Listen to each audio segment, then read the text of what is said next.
Hi, boys and girls, it's Miss Galino, and today what we're going to do is we're going to work on our memoir writing piece. And we're going to be using a checklist to help guide our writing. At this point, everybody should be at the end of their writing piece. You should have a beginning, a middle, and an end. And if you're to the point where you're not quite at the end, we need you to finish up your memoir, because what we're going to do is spend the next week or so now revising and editing. And we're going to be using this checklist that you see in front of you to do so. And so what I want you to do is I want you to get comfortable, and I want you to sit back, and I want you to just listen, and I want you to watch how I keep going back and forth using my writing piece and the checklist. And whenever you feel like it, you can stop this video if you need to take notes, if you want to take a break, and then come back to it. So we're going to get started.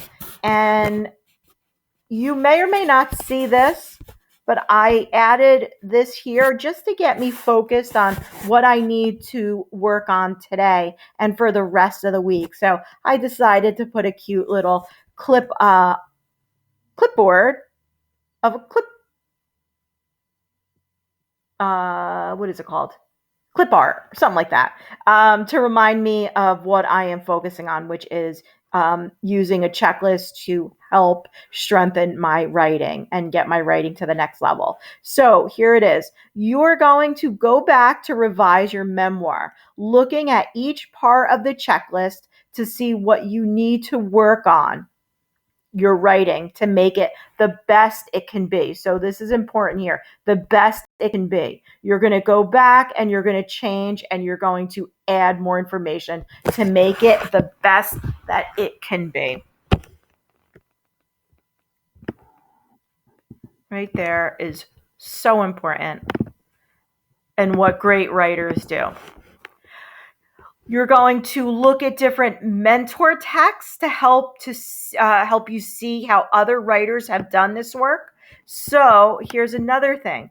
We have supplied you with plenty of writing pieces to help you understand what other types of memoirs look like.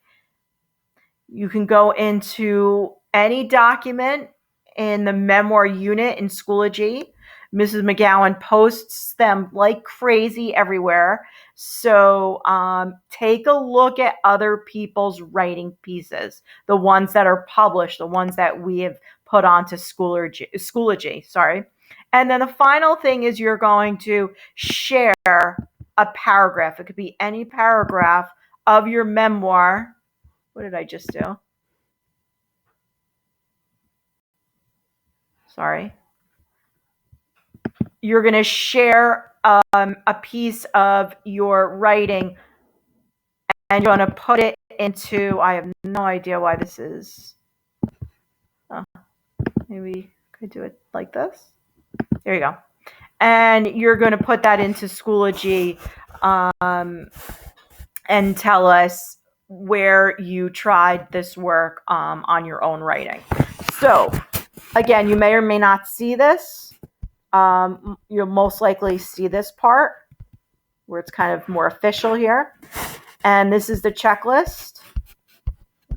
Again, yours might look slightly different because I did add this part to it. So 2 tabs I have open.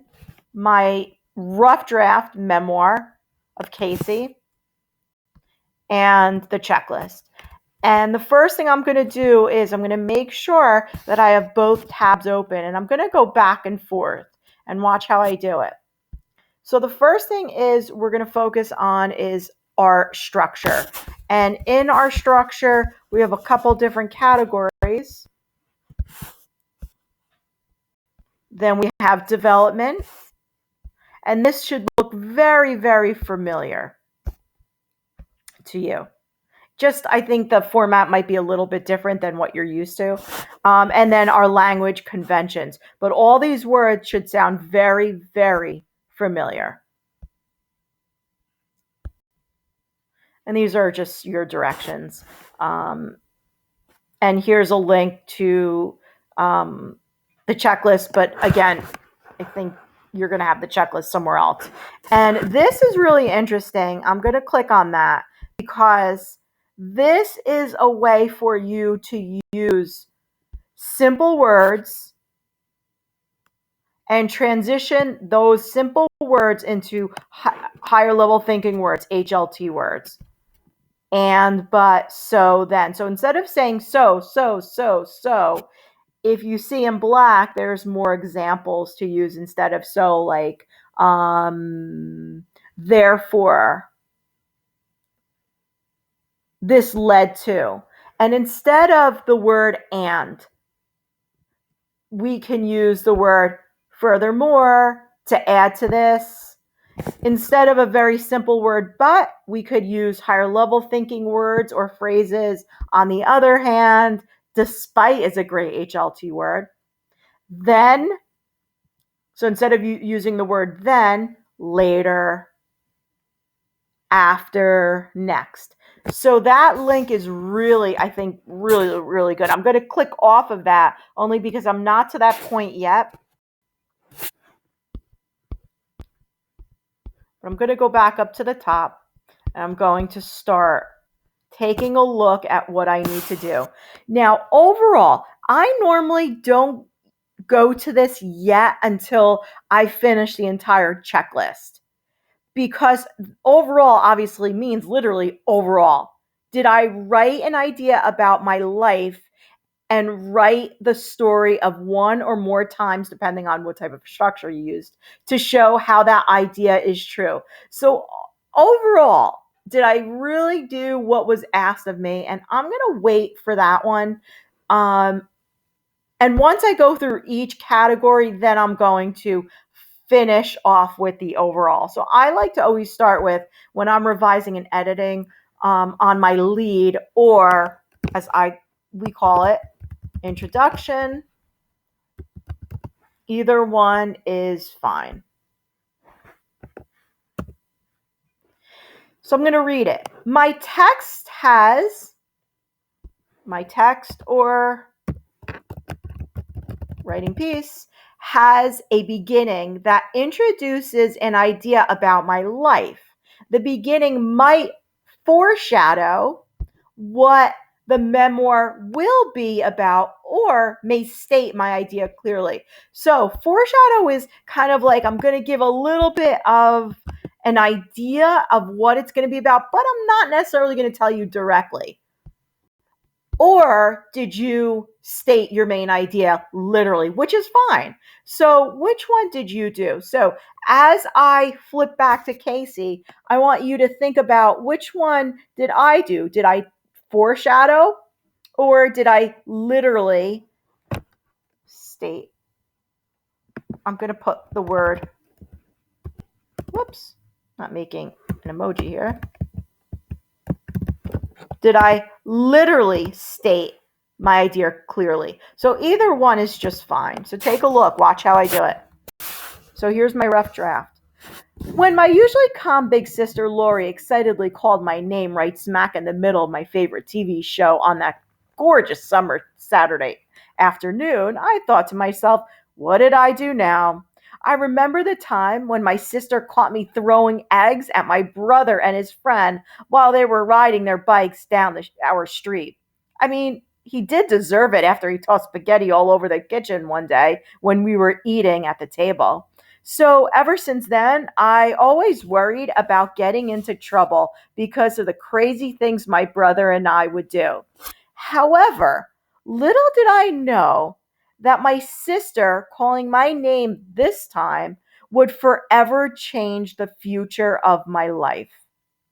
So I'm going to go back and I'm going to think to myself, did I, with the beginning, with the introduction, did I begin with a foreshadow of the memoir, of the memory, or did I literally state it? So take a minute and think about, what did I do?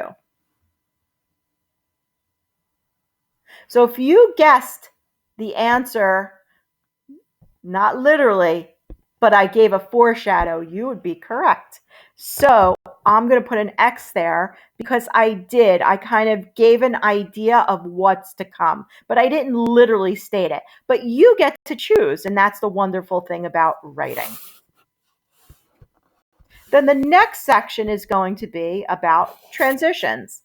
And in blue, you'll notice it says transitional phrases. And that really just means more than one word. So a transitional word that you're used to is like firstly, or finally, or next. However, we're going to ask you now to use some transitional phrases, and many of you are using transitional phrases. So we want you to continue that. And we gave you examples over here. And we asked you in this specific memoir that you use two different transitional phrases. And we neatly put 1 and 2. So here are some examples. For instance, one reason. But the most important reason, an example, consequently or specifically. So one of these transitional phrases you must have within your memoir. So notice how I keep flipping back and forth. So I need to come up with an idea of where I can place one of these transitional phrases. So now I'm going to go back to it. I'm just going to reread and watch how I do this. And this is what you're going to have to do with yours. When my usually calm big sister, Lori, excitedly called my name, and I'm going to skip through a little bit of this. What did I do now? I remember the time when my sister caught me throwing eggs. I mean, he did deserve it after he tossed spaghetti all over the kitchen one day when we were eating at the table. So ever since then, I always worried about getting into trouble because of the crazy things my brother and I would do. However, little did I know that my sister calling my name this time would forever change the future of my life. I'm coming, I said while thundering down the stairs. I noticed that my sister was holding something very small in her hands that looked like just a soft yellow blanket. I froze in my tracks because I just wasn't sure what it was and why my sister and her husband were smiling. So again, I keep going back thinking about where I can put one of these transitional phrases.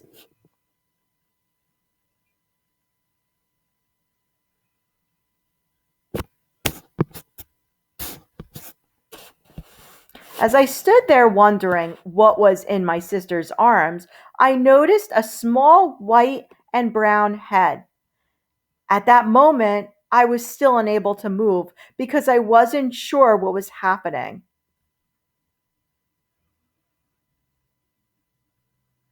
And I'm thinking maybe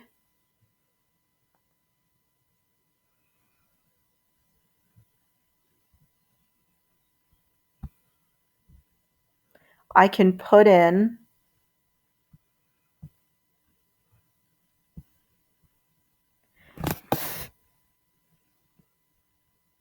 maybe one reason, somewhere, one reason. So maybe here, as I stood there wondering what was in my sister's arms, I noticed a small white brown head.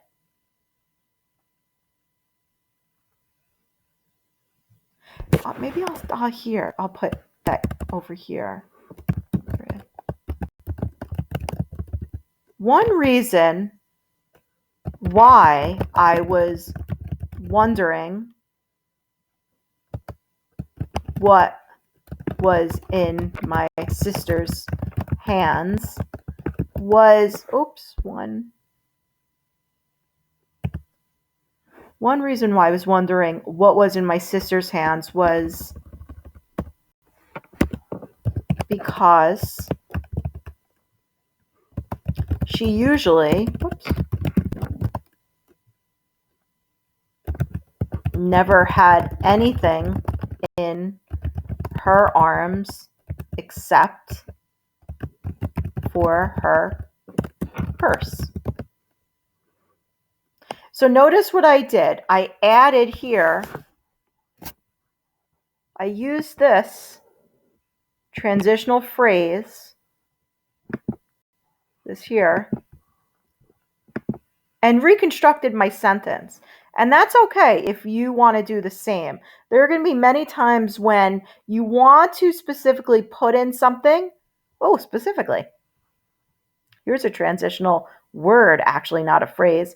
But you specifically want to put in something, but you're not exactly sure. So you may have to either take out a sentence, or you might have to put in an additional sentence, or you might have to completely reword that sentence. And as a fifth grader, that's what we expect and want you to do. So I was able to get in this transitional phrase into some of the beginning of my writing piece. And this second one, so I'm not done yet. So I can't put an X here because I'm not done. Because here the directions say I use transitional phrases in two ways. So here another way is, I'll just read it to you. To show the passage of time within the small moments I tell. I might show things happening at the same time by using, here's some transitional words and phrases, meanwhile, at the same time, or a flashback and a flash forward, early that morning or 3 hours later. So if you take a look over here,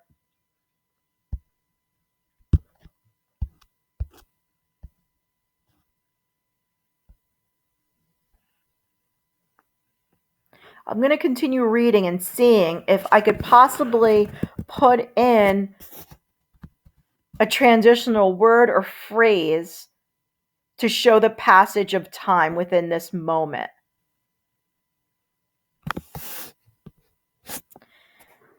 The minute my sister stepped and turned to talk to her husband, I looked down and this little puppy stuck out her tongue and just licked me right on the tip of my nose. I giggled because her tongue was so small that it felt like a feather tickling my nose. I really didn't know what to do with the puppy, as this was my first one ever. So I thought that I would take her outside. As soon as I put the dog down, she took off like a horse at a racetrack. She was running and jumping, hopping all over. I was filled with joy and happiness. I was laughing so hard and trying to catch her all at the same time that I didn't even notice my brother was walking toward me with something in his hands. So I'm thinking, you know what? I could possibly put in either meanwhile or at the same time. So let me see. I really didn't know what to do with the puppy, as this was my first one ever. So I thought that I would take her outside. As soon as I put the dog down, she took off like a horse at a racetrack. She was running and jumping and hopping all over. I was filled with joy and happiness. I was laughing so hard and trying to catch her at the same time that I didn't even. So I'm thinking here, I was laughing so. Meanwhile, oh, we're here. Meanwhile, I was laughing so hard and trying to catch her all at the same time that I didn't even notice my brother was walking toward me with something in his hand. So again, notice what I did. I added a transitional word here to move the moment forward. So because I did these two things, I'm actually going to put an X there. Then what I'm going to do is I'm going to continue and I'm going to go to my ending. So I wrote a conclusion that connects back to what the memoir is mainly about. I may have ended with reflection, restating the idea or coming to a new realization.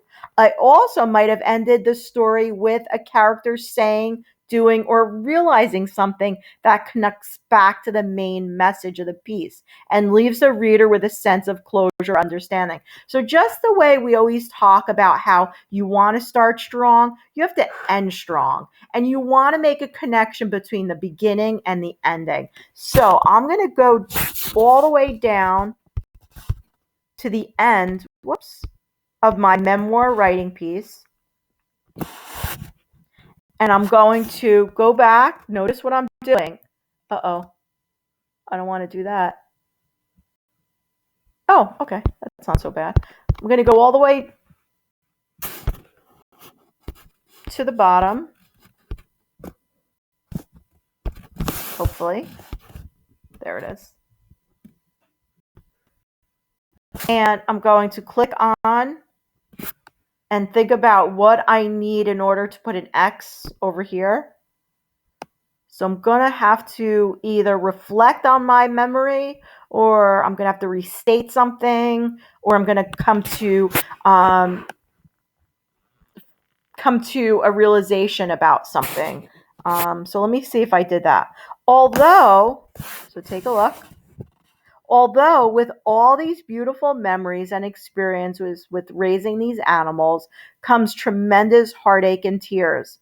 As I look back now, my heart is filled with wonderful memories, funny thoughts, and the indescribable feeling of unconditional love that made it all worth it. When a great dog dies, a piece of your heart dies. And the reason why that part dies is because that great dog takes that piece of your heart with them, and they deserve it. It's theirs to take with them. So here is like a quote that I always put, I always text a friend or email a friend or verbally talk to a friend when they lose a pet. So I'm not going to necessarily put that as like a reflection. I wouldn't say it's really a reflection. It's more so like a quote that I like to give to someone who has lost a pet to help them specifically deal with that type of loss. And I put dog, but of course it goes for any type of animal. So here I'm thinking that I know that I am thinking back, because right here it says, as I look back now, my heart is filled with wonderful memories, funny thoughts, and the incredible feeling of unconditional love that made it all worth it. So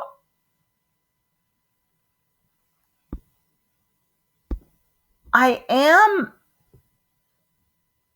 restating my idea. I am putting an ending, closure to my writing piece, but I'm going to go a little further up and see here, because I'm thinking that I really wanted to talk about. Let me look at my beginning again, and this is exactly what you should be doing. So I started my intro, and then, however, little did I know that my sister calling my name this time would forever change the future of my life. So I kind of wanted to go back to the future of my life. So me with my dog, getting that first dog, Casey, would forever change my life's path, really. So over here, I'm going to have to write in something like, um,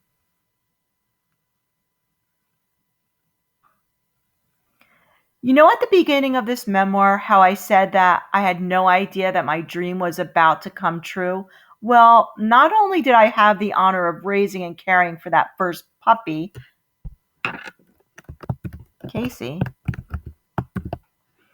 but my dream came true many times over. So I think I'm going to change this a little bit, and I'm going to restate what I said in the beginning. Well, not only did I have the honor of raising and caring for that first puppy, but my life was forever changed. because of this.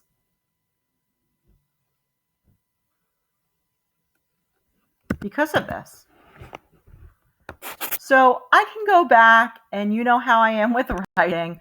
I'll always change things up, and I'll never think anything is perfect.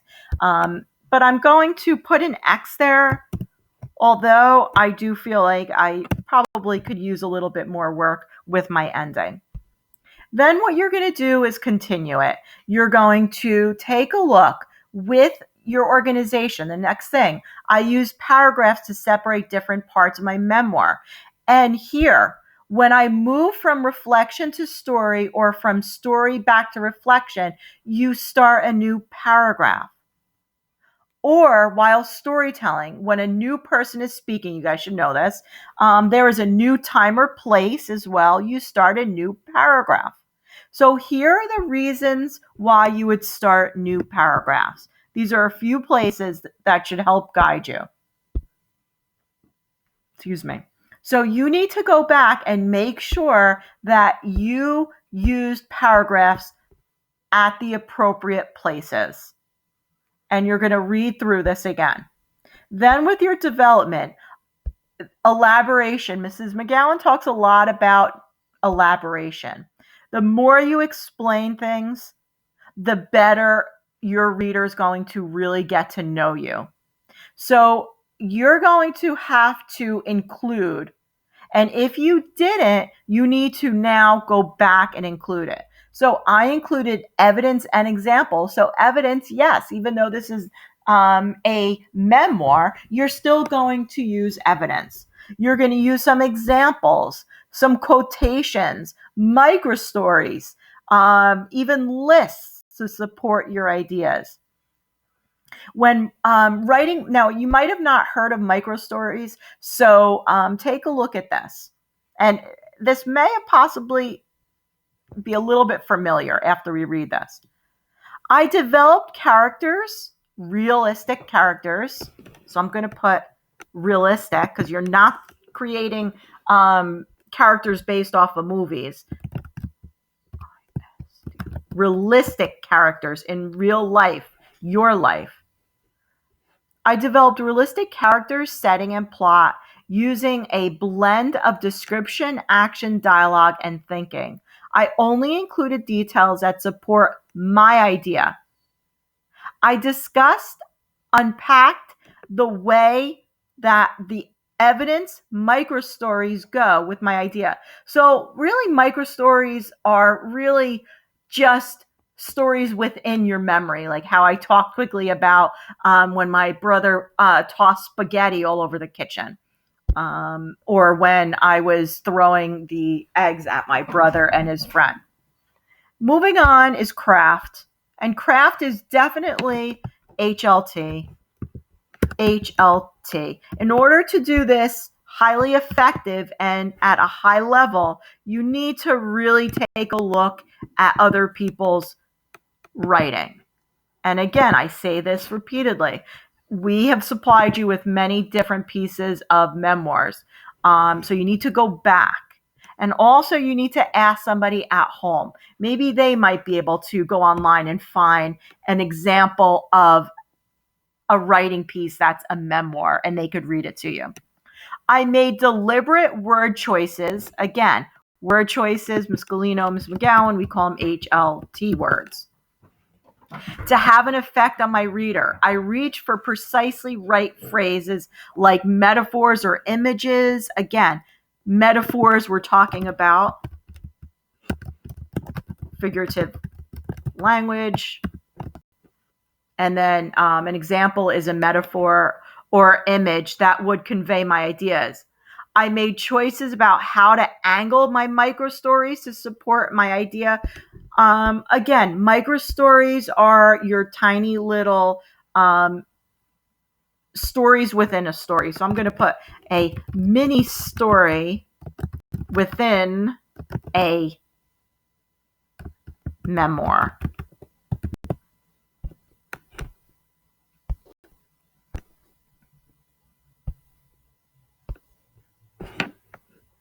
So back over here. I may have done this by showing why characters do what they do. So characters, again, meaning you,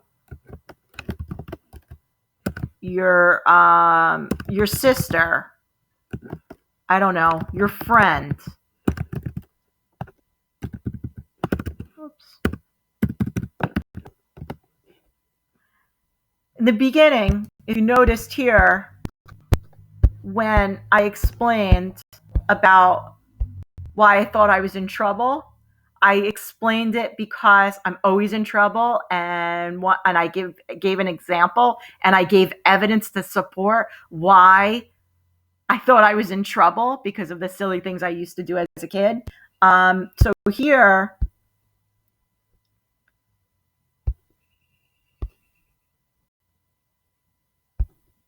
would be part of that craft. Um, do what they do. Okay, again, slowing down the heart of the story. So where it was most impactful is where you want to slow that down, and that's when you use more and more details. The more precise details, there it is, the slower you're carrying that moment and the more emphasis you're putting on the importance. And then finally, you've got your language conventions, and you guys know this. So again, you're going to put an X.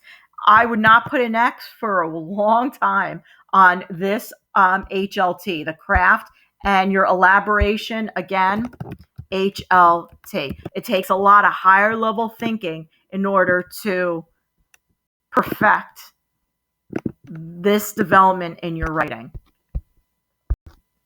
And then spelling, punctuation, and color. And color is a little bit new. This is brand new, but when I read it, it may not be. But we put this in, and it says, I varied my sentences to create the pace and tone of the different sections of my piece. I blended storytelling and summary as needed. I used some objects or actions as symbols to bring forth my meaning. So color kind of just means that you varied your sentences. That you didn't use I, then. You made your writing come alive. So again, you're not going to put an X until you have made sure that your sentences are like a rainbow. Every sentence is different. You're not starting with the same words all the time. Here, you're using commas, huge. You guys need to be focusing on commas. Take a look at different writing pieces and see where they put commas. And spelling, there should be absolutely no reason why you have any spelling mistakes because there is spell check. And here I'm going to put, I used spell check to make sure that all my words, word or words, are spelt correctly. Oh gosh.